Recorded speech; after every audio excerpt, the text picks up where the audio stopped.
everyone. This is Lieutenant David Gentile, copy 16. We're over here at one of our multifamily dwellings. I'm going to show you what you typically will do on a commercial alarm or a high-rise operation.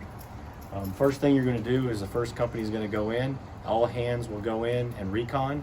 You'll bring your hook, a can. You'll be fully decked out in your SCBA, your gear. You're going to bring your tools with you and your officer's got to have his or her keys. You might have a couple other keys. We carry another black bag full of keys for our territory, just because our built environment's very different and we've got a lot of different keys to access the buildings. So we're first going to go to the Knox box. Most commercial buildings have a Knox box. This key comes off of the truck.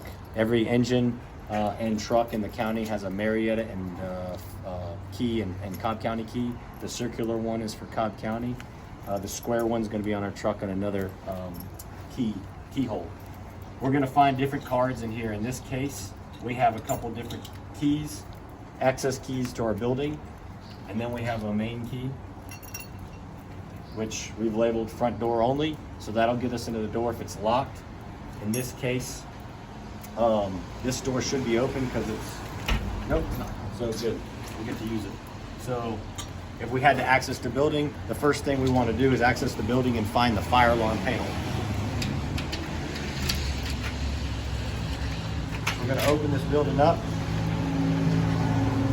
Now, if you take in the Knox box over here, if you take all your keys out and you take your Knox box key back, you can leave the Knox box open. There's nothing to take out of it. But if you don't take all the keys out of that Knox box, you want to be sure to close it and lock it back, because those are keys to the building. So in this particular building, we have a remote fire alarm panel right here. It'll tell us what we need to know. In this case, this is reading trouble from the last time we were over here, building 200. But normally it'll tell you a pull station activation, a smoke detector activation, and you'll come here first to find out, or the fire alarm panel, to find out where you need to go. When you go to buildings like this, people like to run up to you and they like to say, here, follow me. This is where you need to go. This is where it's at. And it's not always the case. This will tell you what's going off all the time. If it is some type of a short circuit, in this case a trouble alarm, you can investigate it first, and then after that investigate everything else that is hearsay by the residents. So here, we would not silence the alarm yet. We would keep it in full alarm. That way people evacuate. As soon as you silence the alarm, they think the alarm's reset and everything's okay, and they start coming back into the building. In many cases, it's corporate offices, and they have a protocol to all evacuate the building per their fire warden, and the fire warden would tie in with you and let you know that everybody's evacuated the building.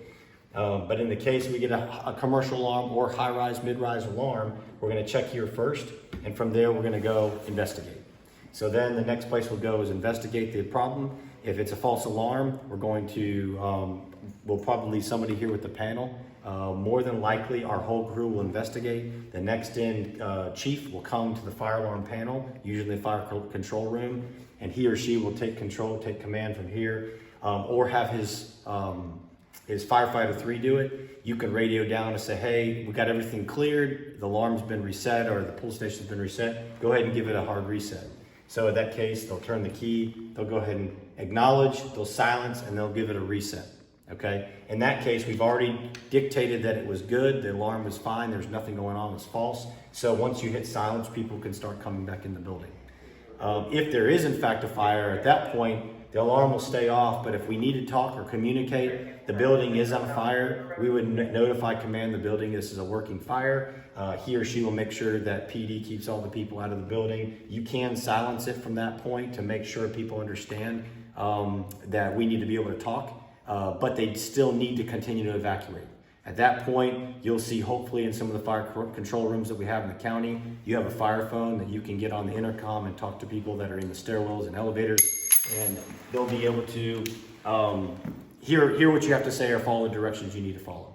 But we advise that you keep this alarm active until people have fully evacuated the stairs, fully evacuated the building if there is a working fire. I think that's it.